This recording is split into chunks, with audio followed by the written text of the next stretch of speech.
line. Isn't it time for you to discover the islands, River Islands in Lathrop? Mike Yam joining us on 95.7 The Game. He works for NFL Network. Hey, Mike, how you doing, man? What's going on? Doing great. Good timing to pop on with you with some of the stuff regarding Brandon Aiyuk and a potential deal with the Steelers. So it's kind of a crazy time. And candidly, I don't know if you guys feel this way. I'm almost shocked we're at this point. Well, I know Guru is. I'm with you, Doesn't Mike. take a lot to shock him, though, but he is shocked on this one. I'm just going to read this tweet from your colleague, Ian Rappaport, just to bring everybody up to date, and then I'll jump off with you. The Steelers and Niners have a deal on a potential trade, and Pittsburgh is in a good place on an Aiyuk contract. Sources say if San Francisco gives the final sign-off, it's done. San Francisco has an offer out to Aiyuk on a long-term deal for him to stay. He hasn't accepted. That tells me that the 49ers are okay with the compensation they're getting back. And if that's the case, then what? I got to tell you, I think there's a lot of tentacles to this. Number one, and I'll circle back to my initial statement, still surprised. I mean, Brandon is a huge part of this team's offense in a lot of ways, and I get it. I think from a fan perspective, you take this macro view and you see Kittle on the field, you see Debo, and you think, oh, okay, cool. Like, and you know, they obviously drafted Pearsall, maybe he can step up and fill that void. I just think back to so many of these critical moments last season where you know, Aiyuk had, in some ways, was just a huge safety net for Brock Purdy. I just think it'd be a really big loss for this football team. And look, I think Debo is obviously the premier, you know, wide receiver on this team and can get utilized in so many different ways. But, you know, Brandon's, I don't know if he's a one like that. He's a 1B though. And I see what the market is across the NFL for these wide receivers and what they go and get paid. Like if I was him, I'd want those deals. Here's the other layer of why I'm surprised about this. San Francisco has done a really good job over the years of drafting, having success with some of these players, and then rewarding those players with big deals. And I get it. At some point, it's going to be too big, right? Like you can't go and literally pay every single guy. You know, the Trent Williams situation to me is really concerning, and I think you can make an argument maybe more concerning than the Brandon Aiyuk deal, which doesn't get as much headlines. But I think the Niners are now saying, and John Lynch is like, hey, there's only so much money to go around, and there's still eventually a Brock Purdy contract that needs to be decided. So maybe this deal does get happen. In my heart, I didn't think he was going to get traded. I still kind of doubt that this thing is gonna happen, but you know, at the same time, maybe just from a financial standpoint, they're sitting there going, look, we got other dudes that we got to go and pay. And, you know, Brock Purdy's deal is, you look at these quarterback contracts, what are they taking? 25-30% of the salary cap on some of these deals. And if, you know, a guy like Jordan Love is going to get, you know, 220 and Trevor Lawrence is going to be sitting at $200 million, like what's Brock Purdy going to eventually have to make? And I think that's why this deal potentially maybe gets done. Yeah, Mike, you're on fire. I agree. And the fact that the Niners don't have a Super Bowl victory to kind of deal with these problems, to me, just make it more stressful. But I've been shocked since draft night when they went after Pearsall. That shocked me. I love Aiyuk. But you mentioned Trent Williams. Mike, is it fair for me or anybody any Niner fan to question the front office and how they're doing their books? Because we have reports out here since March the Niners knew that Trent wasn't happy with, you know, his contract. But now that you got this back-to-back with Aiyuk, you know, the national talk shows are leading off with the Niners in their books. If I say they've kind of let me down on how they're handling it, how would you respond to that? I would hedge and maybe pump the brakes on people saying that they've not been spending well. I mean, you know, Bosa is a really good example coming off of, you know, one of the great campaigns that we saw in the NFL as Defensive Player of the Year. What are you going to do? Not go and pay that guy? I think they've been knocking on the door of winning a Super Bowl. You know, 2 years ago, who knows what would have happened if Brock doesn't get hurt in that NFC Championship game against the Eagles. Maybe we are talking about that Super Bowl victory. It's really hard to win, and they're so close, and this roster is ready to win right now, and they've paid their players like that. I don't remember what the exact stat is, guys, and you might have a better handle on it, but you look across, the NFL, and I think the Niners in key positions, whether it's Trent, whether it's Christian McCaffrey, Fred Warner, for example, Debo, Kittle, like they're paying premier guys. Like they're in the top 5 in terms of salary on really notable positions. They have not been cheap, and that's a reason why they've had success. But at some point, there is a salary cap in the NFL. Like you can't go and pay all these guys, a boatload of money. They got to go and manage it. And I think now we're at the point where, I think you make a really good point initially. Like they haven't won that Super Bowl, and yet they've been close. Had they won a Super Bowl, I think this conversation is vastly different. I think you say, okay, like we got one ring. Maybe we're going to have to make some decisions, some tough decisions, and it's just a timing thing for Brandon. Like it just sucks for him because he's performed well enough to go and get a contract that hasn't come. I just thought the Niners, over the last few years or so, you've seen this. Like it just gets closer to the start of the season, but they eventually get the deals done. Maybe they just sit there and go, we can't make this work financially.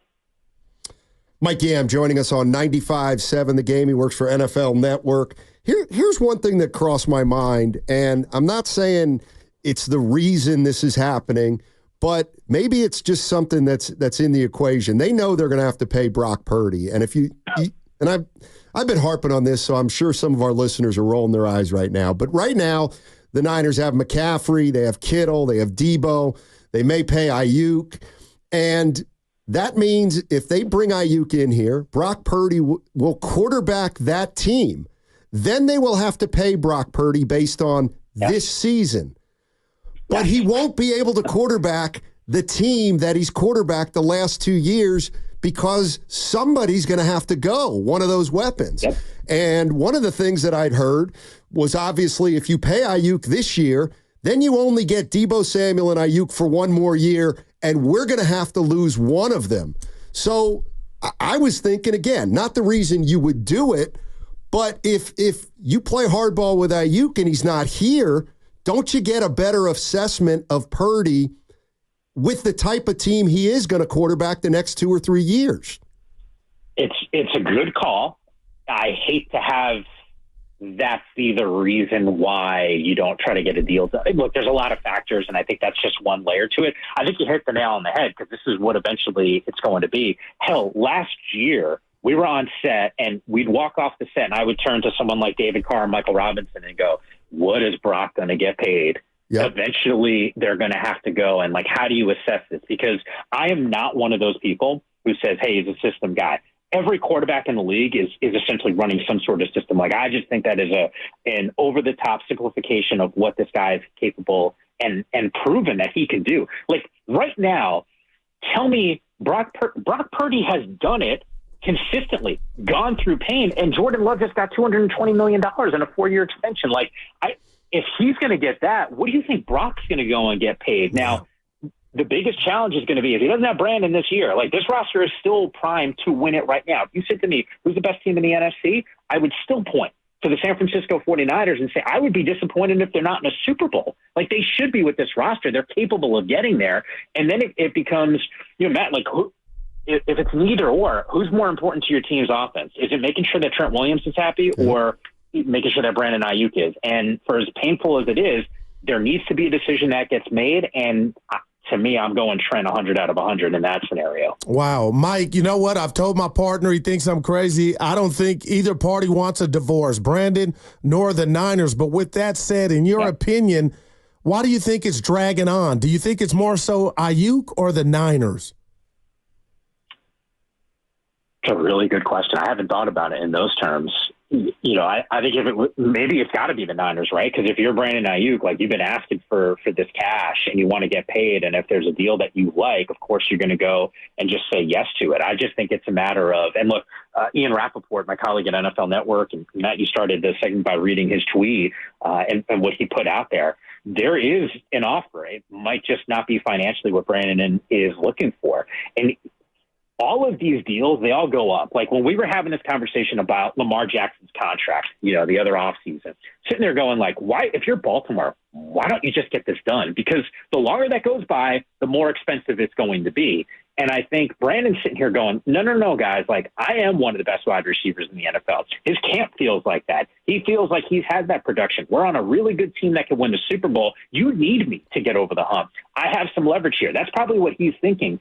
I just don't know if the Niners say, hey, are we having this conversation to like Justin Jefferson or CD Lamb, who's also looking for a contract, or Tyreek Hill? Like, Brandon's really good.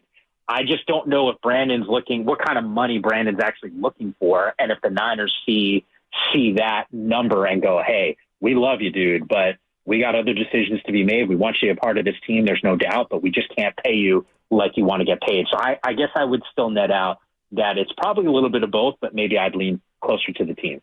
Mike Yam joining us on 95.7 The Game. He works for NFL Network, and we're talking about the San Francisco 49ers.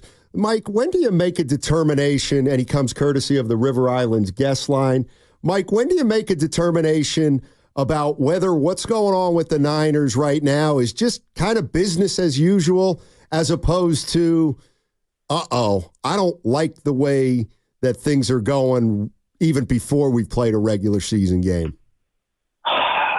So I circle back to something that I alluded to before. They take the deals and they eventually get done, but it's much closer to the start of the season than it is, the first preseason game. That's just typically how it's gone with this organization. I don't think there's anything wrong with that. I start to worry, though, because in a day and age where you're trying to assess, what a guy is posting on social media, what emojis and GIFs actually mean what. I need usually someone to help decipher that stuff for me. There's just more drama around it. There's more eyeballs. As time has gone on, the league and the sport has been more popular, and we want to know what's going to happen with some of these players, and it gives us fodder. Like, if this wasn't going on right now, guys, like, what would you be talking about on your show? Like, we love it from a media perspective, right? Like, these are the moments that we're able to magnify, and we're creating some of this drama, and it becomes this real life soap opera. I'm with you. I look at it and I say to myself, I'm still cautiously optimistic that this thing gets done. And the biggest reason why is Brandon is still young. They've taken care of their own over the years. Proof is in the pudding. But I just don't know I'm not in that front office. I don't know how they assess these guys and in conjunction with what the books look like, because it's not an infinite amount of money. This is not the New York Yankees in baseball where you just say, hey, we can clean up a mistake and just overpay someone else. It's not how it works in the NFL. And I think they're looking at those books going, you know what? Like, we got some expensive bills, one in particular in Brock Purdy, and we need the quarterback, and we got to make sure that Trent Williams is happy at 36 years of age. He's still top 2, top 3 at his position, maybe even the best still at that spot. I don't want to be a stat geek here, but if you look at the next-gen stats with Christian McCaffrey, look at the success that he has. It's usually when Trent's on the field and he's running that way. Just saying, like, you need that dude on the field, and I just think they're in a position where they got to make some tough choices. Man, you're on fire, Mike. I'm different. I embrace it. And when I tell you this, you tell me if I'm crazy. Last year, McCaffrey had 339 touches. I know the offense is McCaffrey-centric. I get it. Football's a tough sport. But even throughout the playoffs, he was rubbing and touching on the calf, the thigh. This offseason, he's not playing any preseason games. The calf has been barking. Any concern there for Niner fans about McCaffrey and just, Mike, how much the offense goes through him? I think there's always going to be concern for any running back who's makes up that much of a team's offense. But Christian is dynamic, and the amount of touches that he gets in the game and how he gets them, whether he's coming out of the backfield as a runner or as a pass catcher, hell, we've seen him throw at times as well. And I'm glad that he got paid, because I am not a believer in devaluing that position. I look across the league and see the teams that are able to run the ball effectively and the success that they have. Christian is one of the most explosive players in the NFL. There's always going to be concern there, but you got to make sure that I wouldn't be playing him out there. Like, even this weekend, as a prime example, I think I was on set with Steve Smith and Brian Baldinger.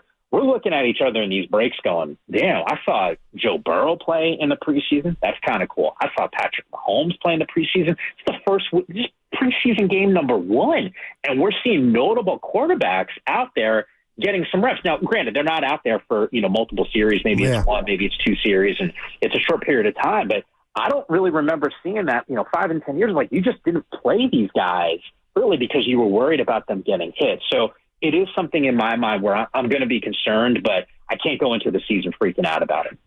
Mike, thank you for joining us as always. Really appreciate it, man. You guys are the best. Appreciate the invite. Yes, sir. That's Mike.